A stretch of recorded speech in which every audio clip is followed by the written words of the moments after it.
Shalom, shalom. So I've been wanting to do a series on honor and shame.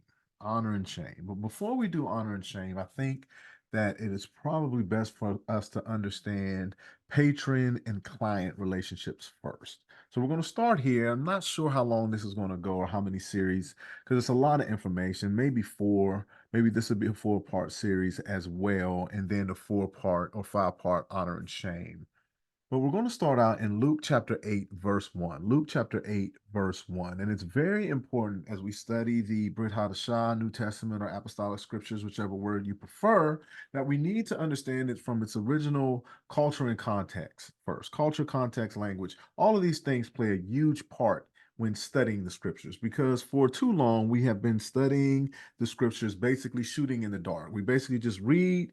We try to do like Martin Luther used to say and do a sola scriptura, and we read without the proper context and background, which has us shooting in the dark, basically making up stuff.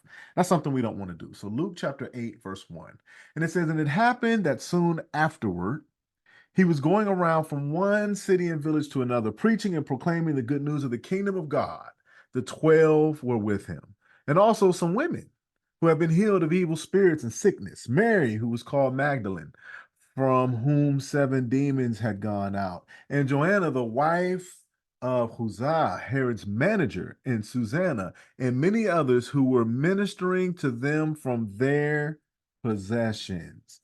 And if we just do a quick research or quick passage guide, if we just go to some commentaries and look at some things, here we have the Jewish Annotated New Testament, which is a very good source. I highly recommend it.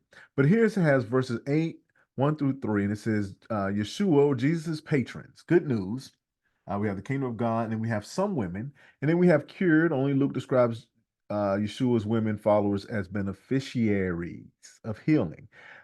It's got Magdalene. Of course, you can see 738. And we get to verse 3, which is the main verse that we want to look at. Wife of Herod's steward, suggesting elite connections, and provided for them. Women served as patrons to various individuals and groups, including synagogues and Pharisees. It says Luke does not here explicitly call them disciples. Now, in the IVP New Testament background, we have something similar. It says, "For the form of support mentioned here conferred to 2 Kings 4 and 42. Women sometimes served as patrons or supporters of religious teachers or associations in the ancient Mediterranean. Some estimate that men outnumbered them more than 10 to 1 because men had more of the economic resources, yet a tenth remained a large number.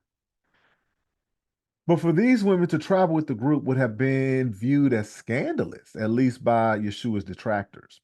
Apart from some small Greek philosophic schools, adult coeducation was unheard of, and that these women are learning Yeshua's teaching as closely as his male disciples would surely bother some outsiders as well. Upper class families had more mobility, but commoners might still talk. While a small number of philosophers had women disciples, many criticized this practice.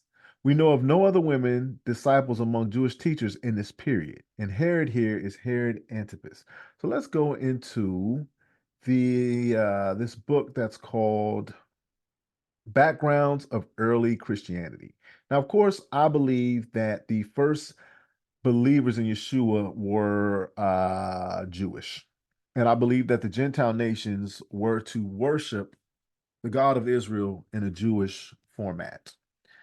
We can get into the parting of the ways and all that stuff later on. But when I use this word Christian, remember that I'm just using it because, one, that's what they wrote, but with the understanding that these were followers of Messiah.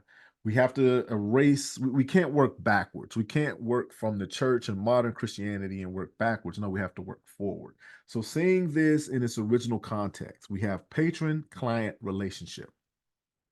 Recent studies have emphasized the importance of patronage in Roman society. Patronage was a reciprocal relationship in which both patron and client had duties to each other. Was a personal and not a business or commercial relationship. It existed between parties of different status and was a voluntary, not a legal relationship that could be initiated by either party. But the social conventions were stronger than any regulations of law. A regular code of etiquette governed the duty of a client to the patron. The client appeared daily at early morning at the house of the patron to offer salutations and requests. The client was responsible for assisting the patron in political and private life and for showing respect by walking in a funeral procession. The patron's importance was gauged by the number who attended the morning audience. Since the status symbol was the number of clients attending a person, there was an incentive to free slaves who, as freedmen, became one's clients. The patron's role was to give a small dole of gifts or money. The patron rendered assistance in need, welcomed the client from time to time to his house and table, and offered legal protection as needed. Remember, Paul, and when Paul is teaching, Paul is explaining the relationship between the God of Israel, Israel and the nations through a patron-client relationship. He's doing it in Greek terms. We got to realize that Paul is dealing with a world that is under Roman rule. Since the status symbol was the number of clients attending a person, there was a sin, I already read that. So the patron rendered assistance in need. I read that.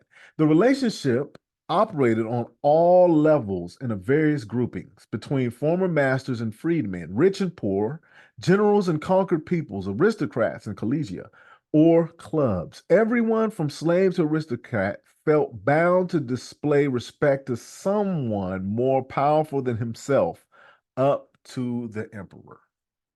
In addition to social relations, there was literary patronage, support of an author by a wealthy person, political patronage, we can see this on page 45, and economic patronage of the rural people or the rural poor. Phoebe, the servant of the church at, that's actually, I believe, Caesarea, which is, honestly, I think that's Corinth, is described as a patron, Romans 16 and 2, one who gives aid and who had the resources to do so. Let me click on Romans 16 and 2. Let's pick up at 1. Now I commend to you our sister Phoebe, who is a servant of the church or the assembly, which is at Caesarea, that you receive her in the Lord in a manner worthy of the saints, and that you help her in whatever matter she may need for you. For she herself has been a benefactor of many and of myself as well. And if we look at this word benefactor in the Greek, we get the word Prostatis. prostatis. And we have a patroness. So this patron client relationship is huge in the first century. We will pick up with another video on patronage, patron and client relationships. Like I said, it's a lot of information. Some of it's going to repeat, but after we're done with this series, you will have a better understanding of patron and client. Then we can move on to honor and shame. Shalom, shalom.